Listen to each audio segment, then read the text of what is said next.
at this point, we're pretty heavy black. We're going to definitely play some white. Probably play the removal in white. Probably play Vanquish, a couple last breaths. Maybe Array. Looking at about 3 or 4 enchantments, so we may gain some life off the band over there. Contemplating, I don't think there's enough here to go mono black as much as I'd like. We also lose the Triad of the Fates and the Fabled Hero as well. Possibly we can do that. Problem is we're really heavy on the black. We've got to go as as heavy black as we can. We want to get some white in here too. We want to try to get Fabled Hero online as well, so we have to decide how many spells we want to play the whole target. Probably want to play Boon of Erebos. Probably the best trick that I have right here. We also do have the option of playing the green. The green might be a little more solid than the white at this point. We're losing out on the removal, getting a few more solid guys. Probably would give us a little more synergy. I could still splash for Triad of the Fates. I would just lose Fabled Hero. See what we can do with the green actually. That may just be better. We can just abandon Fabled Hero, make the splash for Triad of Fates. It's still live even on black. Let's see what we have here. Generally, in terms of just building a seal pool, I like to do it based on converted mana. Gives me a good idea of what my curve's going to look like as I'm building. Try to sort stuff out by color. Usually separate creatures from non-creature spells, so you can get a good idea in terms of creature count. I don't think we'll have that much difficulty getting Devotion Prerelease. As you can see, I'm pretty heavy black. Got a lot of double colored spells right now. Right now I'm going to try out the green. Might play the Unicorn. I kind of need to get to 7. Also the fixing will be good, especially if I decide to put in Triad. Let's see. Can't really play the Agents of Horizons unless we eliminate Triad of Fates entirely, so those probably aren't going to get in. Kind of heavy on 4, so I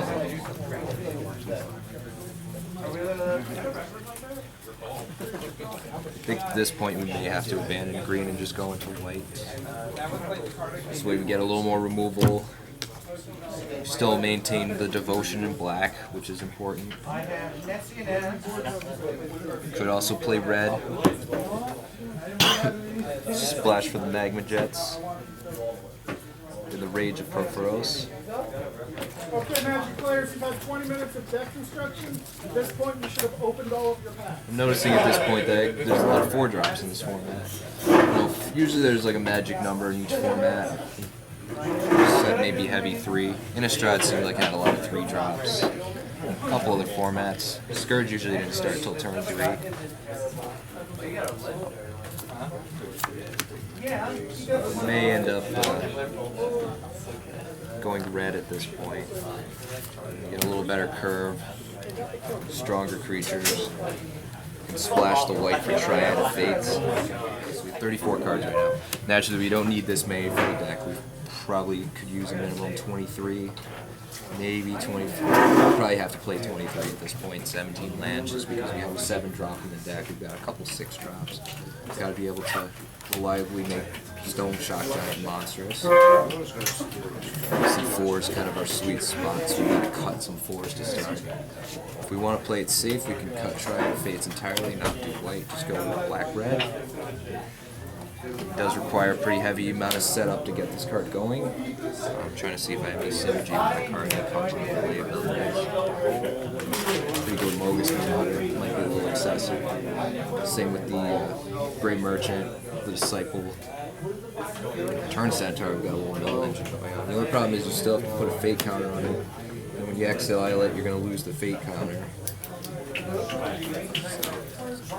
Probably not good to run combos out like that just because it's going to take a solid 2 turns to set up. I mean, obviously we could go completely deep, try to get Triad and Abhor and Overlord out. That's probably more of a dream scenario. That's not going to happen in matches just because it takes too long to set up. So start by cutting a Disciple.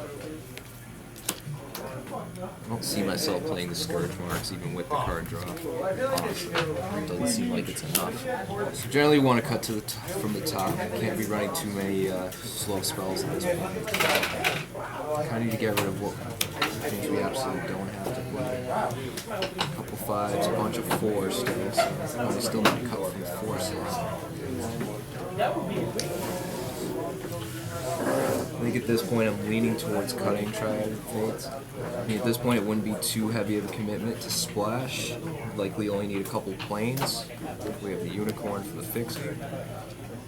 It's just at this point we have to get our devotion up. I mean, you still, it is cost single black, and so you do get some devotion into it. It's just running the planes makes it a little harder to get out all these double black spells. We have 1, 2, 3, 4, 5, 6, 7 double black spells. So at this point, splashing may not be an option. You may just hold Triad of Fates entirely, just play safe. Unfortunately, pre-releases, you are definitely have the opportunity to play a little more loose. I think I'm a little more comfortable just keeping it 2 colors, keeping it simple. I don't really want to be in a situation where my board has mountain, a couple of plains, and a swamp, and I've got a fistful of double black cards, because that's likely going to be the case when 1/3 of your spells cost double black. So. At minimum, at least. Okay, so 29 cards. Likely gonna need to cut 6 at this point. At this point, you might just have to cut a Rage and a Sip. Just keep the cost down. So you want to probably run more creatures to make the whip more viable. Finally cutting spells at this point. I don't think I need Prowler's Helm just because we have the 2 Marauders. We want to build around that more, so rolling out equipment.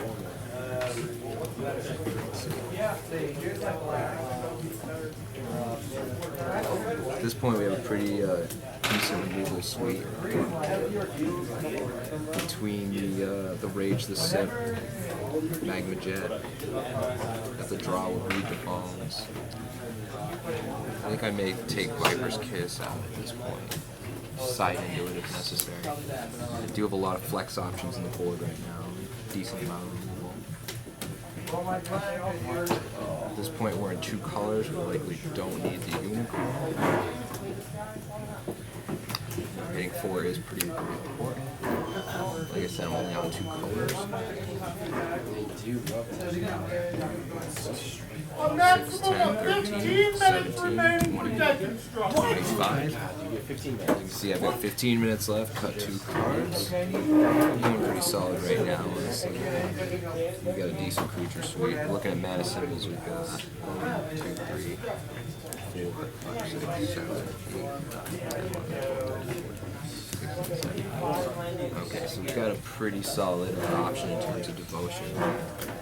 Probably would suit me better to cut more red than black at this point.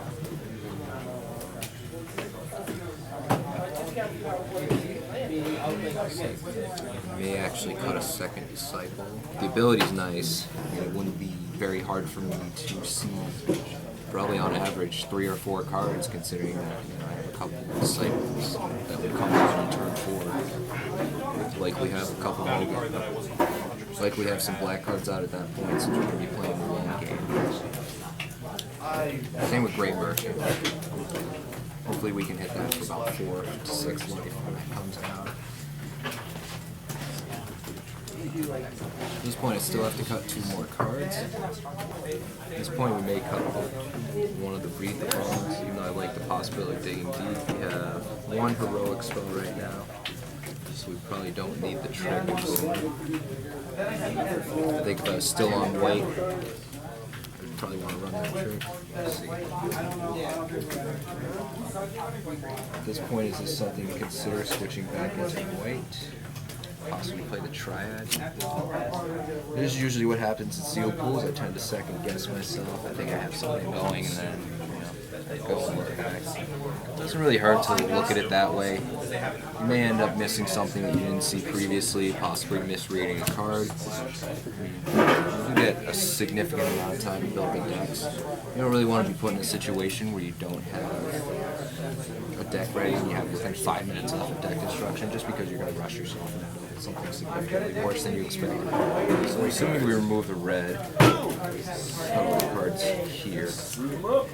Put the white here. We get Triad of Fate back, Automatic Bomb. Fabled Hero, another strong card. A couple last breaths gives us a little more leeway against aggro decks. The aggro decks are present in the format. For the ban elder. Let's try it here.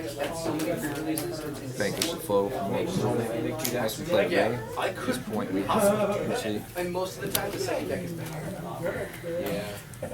You're right. Better spell than Dauntless Onslaught, which is pretty good with Fabled Hero. We're at 24 right here, so all we'd have to do is cut one more card, we'd be all set. We have the synergy with Triad of the Fates and Born Overlord. At this point we have 3, 6, 9, 13, 14. Probably running less creatures than ideal for the whip. Possibly try to squeeze one more in there, put in a Fighter's Ward, maybe a solid card. Once again, raises the curve on this. That's another problem. Actually, notice the Fabled Hero is not required. So we have 15 creatures right now. This is actually probably where I want to be in this kind of deck. So, DaveMart. Red is a little bit better in terms of removal. Basically losing Magma Jet, the Rage of Perforos, losing some lower curve creatures, but we're getting bombs such as Fabled Hero, Triad of Fates, Vanquish the Foe is a solid removal spell. Dauntless Onslaught's probably a better pump spell than anything we can play in black. We've got 2 last breaths against aggro. We don't really care too much about the 4 life against them. The whip is still pretty solid.